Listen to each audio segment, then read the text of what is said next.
ॾींहं जो कमु आहे राति जो ग़म आहे सिंधू तुंहिंजो मुंहिंजो हिकिड़ो हिकिड़ो दम आहे सिंधू तुंहिंजो गीत लिखां पियो जंग लड़ां पियो ॾींहं ॾिसे पियो कन ते कलम आहे हथ में अलम आहे सिंधू तुंहिंजो। साईं मुंहिंजा मोहतरम साईं मुश्ताक बागाणी दिलि ऐं रूह खे छुहंदड़ मकालो तव्हां सामाईननि जे अॻियां पेश कयो। साईं मुंहिंजा जीअं त असांजो एज़ाज़ी महिमान ख़ासि मोहतरम साईं प्रोफेसर ḥاميد सिंधी साहिब जिन पिण वञण जी तयारियुनि में आहिनि ऐं खेनि बि को ज़रूरी कमु आहे संदर हुकुम मूजिबि ऐं खेनि गुज़ारिश कंदुसि त उहो स्टेज ते अची पंहिंजनि ख़्यालनि जो इज़हार कनि। प्रोफेसर साईं ḥاميد सिंधी साहिब।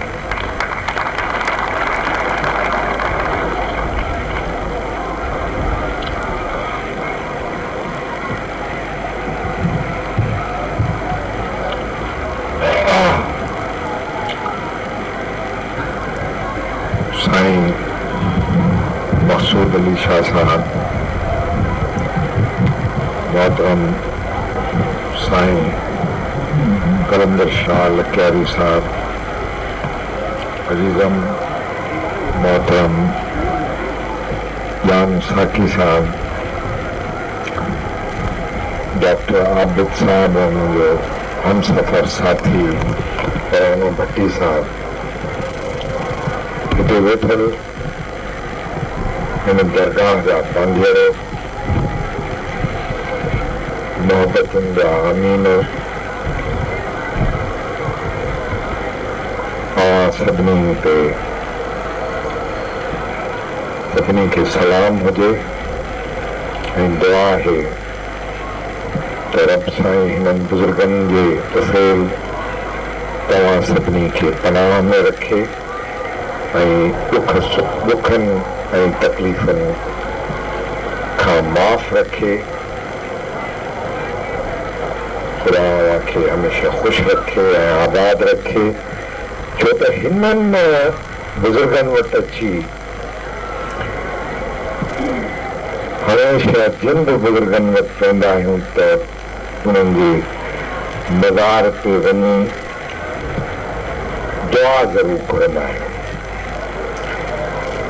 पहिरीं ॻाल्हि दुआ जी हूंदी आहे ऐं ख़ासि करे दुआ जो दीनी लिहाज़ खां वॾो मक़ाम आहे, पर ख़ासि तरह सां दुआ सिर्फ़ु हथ खणी पंहिंजे लाइ चङाई ऐं भलाईअ जो नालो नज़र जी शाइरीअ में न आहे या इंसान जो कहिड़ो जज़्बो आहे जेको अलॻि करे उन्हनि बयानु न कयो। उहे सभु मसाला जेके बि आहिनि, दुख दर्द जेके बि आहिनि, उहे असीं जॾहिं हिते खणी अचूं था त अल्लाह जे तालुक सां, नबीअ जे पैगंबर जे तालुक सां, उन्हनि जे ई वास्ते सां असीं जॾहिं हिननि वटि अचूं था त ही बि उन्हनि अक़ीदत वारनि माण्हुनि सां निहायती मोहबत सां पेश अचनि था ऐं उन्हनि खे हू दुआ कनि था। तव्हां दुआ घुरो न घुरो, तव्हांखे उन्हनि जी दुआ थिए थी जॾहिं तव्हां उन्हनि जे मक़बरे में, बाज़ार ते या हिते बि जंहिं अक़ीदत सां तव्हां आया आहियो त तव्हां ॾिसजो। मुंहिंजो पंहिंजो अक़ीदो आहे त मां जॾहिं बि कंहिं बि मजलिस में वेंदो आहियां, जंहिं बि बुज़ुर्ग जी वसीअ ते वियो आहियां, जॾहिं बि वियो आहियां, मूंखे हमेशह उतां कुझु न कुझु मिलियो आहे। इन करे अक़ीदत पंहिंजी ऐं अक़ीदो जेको आहे सो मज़बूत रखिणो आहे इन्हनि बुज़ुर्गनि में।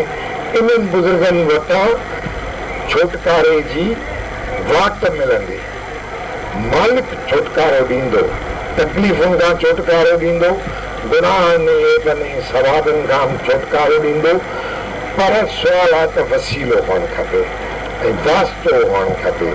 नबी करीम जन वसीलो आहिनि त उन्हनि जा वरी जेके ई बुज़ुर्ग आहिनि उन्हनि जा पोइ अलॻि थी उन्हनि जो जेको प्रचार आहे, क़ुर जो प्रचार आहे, फ़िक्र जो प्रचार आहे, अंदर जी सफ़ाई जो प्रचार आहे, कैफ़ियतूं अंदर जूं जेके आहिनि इंसाननि खे छुहनि थियूं, इन्हनि कैफ़ियतुनि खां आगाही हासिलु करियो त ही जेके बि मसाइला आहिनि।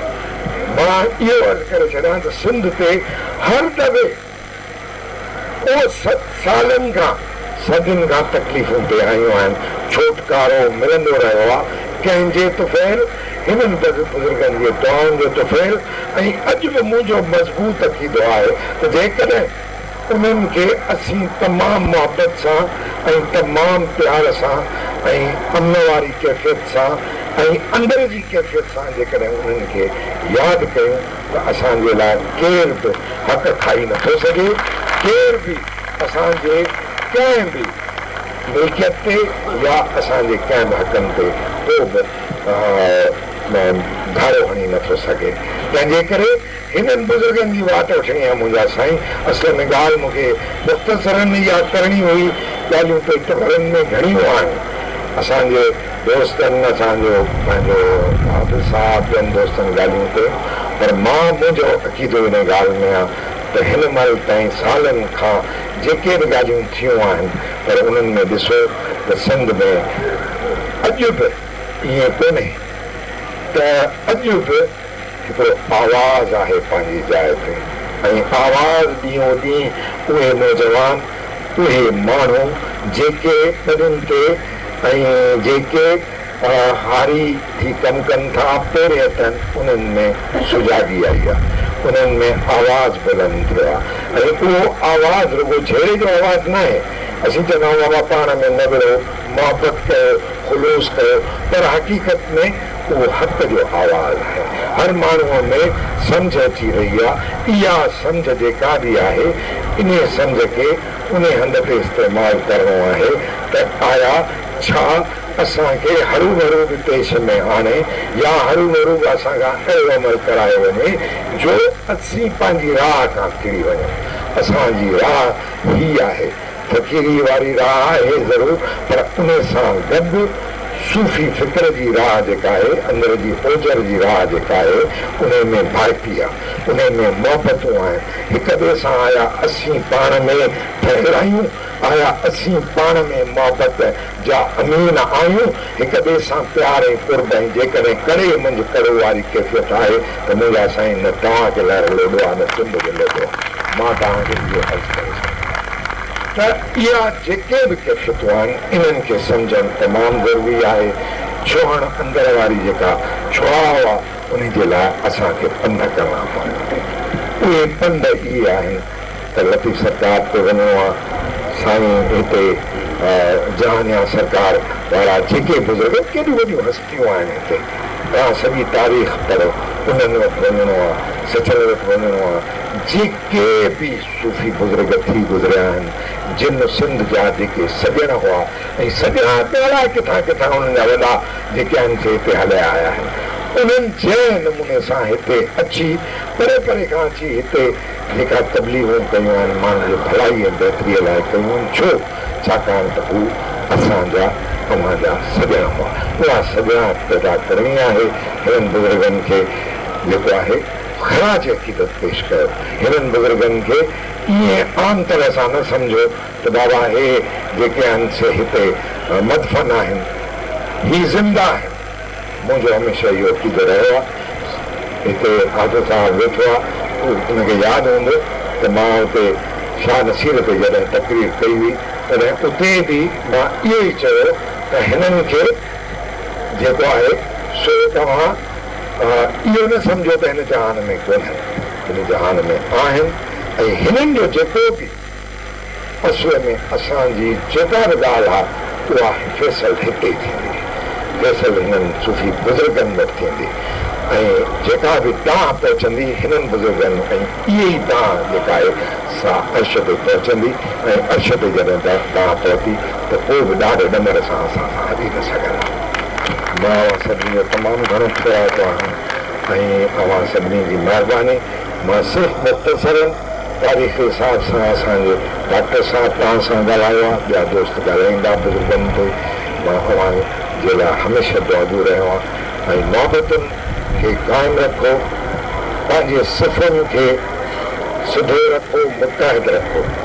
असीं हिन धरतीअ जा जेके बि हिते रहंदड़ आहियूं, ॼाया आहियूं, रहवासी आहियूं, उन्हनि खे हक़ आहे त पंहिंजे हक़ जे बारे में सोचियूं ऐं पंहिंजे हक़ जे बारे में मस्बत जेके बि क़दम आहिनि ईअं न थिए जज़्बाती का बि ॻाल्हि असांखे न आहे करणी, पर सोच सम्झ सां जेका बि हिकिड़ी सोच उहा पैदा करणी आहे जंहिंसां शर पैदा न थिए, ख़ैर हुजे ऐं ख़ैर जा आमीन ही बुज़ुर्ग आहिनि।